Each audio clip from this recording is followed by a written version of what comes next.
ராமுவும் சோமுவும் ரொம்ப நெருங்கிய நண்பர்கள். ஒரு நாள் 2 பேரும் காட்டு வழியில் நடந்து போய்கிட்டு இருந்தாங்க. அப்போ கொஞ்சம் தூரத்தில் ஒரு கரடி வாரதை 2 பேரும் பார்த்தாங்க. சோமுவுக்கு மரம் ஏற தெரியும்.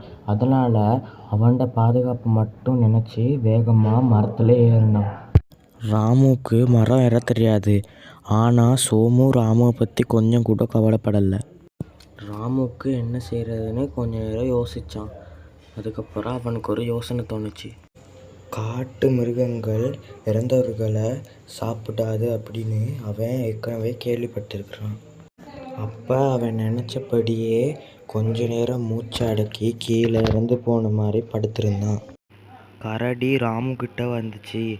அவனோட முகத்தை முகர்ந்து பார்த்து அவன் இறந்து போயிட்டான்னு அவனை விட்டுட்டு போயிடுச்சு. கொஞ்ச நேரம் கழித்து சோமு மரத்துலேருந்து கீழே இறங்கி ராமுவை பார்த்து அந்த கரடியை உன் காதுகிட்ட வந்து என்ன சொல்லுச்சுன்னு கேட்டான். அப்போது ராமு சொன்னான், ஆபத்தில் உதவாத நம்பனை நம்பாதேன்னு சொல்லிச்சின்னு.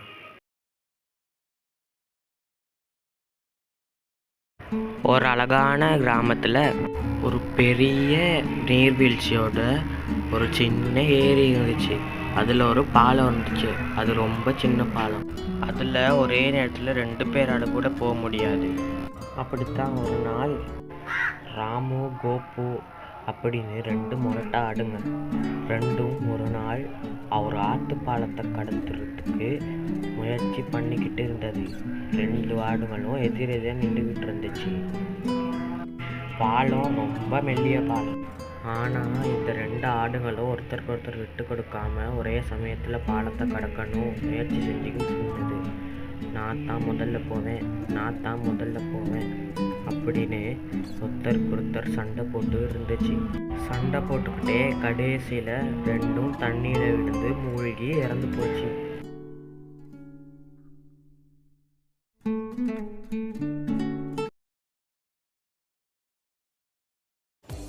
சிண்டு அப்படின்னு ஒரு புத்திசாலி காகம்.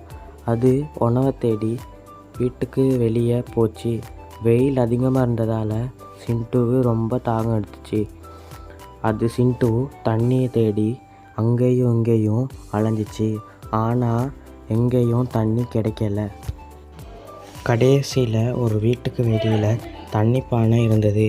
சிண்டுவுக்கு அதை பார்த்ததும் ஒரே குஷி. கிட்ட போய் தண்ணி பானையை எட்டி பார்த்துச்சு. அதில் தண்ணி ரொம்பவும் குறைவாக இருந்தது. சிண்டுவால் தண்ணியை எட்டி குடிக்க முடியலை. ஒரு நிமிடம் என்ன செய்யலாம் அப்படின்னு யோசிச்சிச்சு. நல்ல ஐடியா அப்படின்னு சொல்லி அங்கே கீழே இருந்து கற்களை எடுத்து ஒன்றா அந்த பானைக்குள்ளே போட்டது. கற்களை போட தண்ணீரும் மேலே வந்தது. சிண்டு தண்ணியை குடித்து சந்தோஷமாக பறந்து போச்சு. ஒரு ஊரில் ஒரு காக்கா இருந்துச்சான். அது ரொம்ப மகிழ்ச்சியாக இருந்துச்சு ஒரு கொக்கை பார்க்குற வரைக்கும். அந்த கொக்கை பார்த்து சொல்லிச்சான், நீ வெளில எவ்வளோ அழகாக இருக்க, கருப்பாக இருக்கிற என்னையே எனக்கே பிடிக்கல அப்படின்னு சொல்லிச்சான். கொக்கு சொல்லிச்சு, நானும் அப்படித்தான் நினச்சேன் கிளியை பார்க்குற வரைக்கும் அப்படின்னு சொல்லிச்சு. அது 2 நிறங்களில் எவ்வளோ அழகாக இருக்குது தெரியுமா அப்படின்னு சொல்லிச்சு. அப்போ காக்காவும் கிளிக்கிட்ட போய் கேட்டுச்சு. அது சொல்லிச்சு, உண்மைத்தான், நான் மகிழ்ச்சியாக தான் இருந்தேன். ஆனால் ஒரு மயிலை பார்க்குற வரைக்கும் அது பல நிறங்களில் எவ்வளோ அழகாக இருக்குது தெரியுமா அப்படின்னு சொல்லிச்சு. அப்போ காக்கா மயில் இருக்கிற மிருக காட்சி சாலைக்கு போய் மயிலை பார்த்துச்சு. அங்கே ஆயிரக்கணக்கான மக்கள் மயிலை பார்த்து காத்திருக்க காக்கா நினச்சிச்சு, இதுதான் மகிழ்ச்சியானது அப்படின்னு.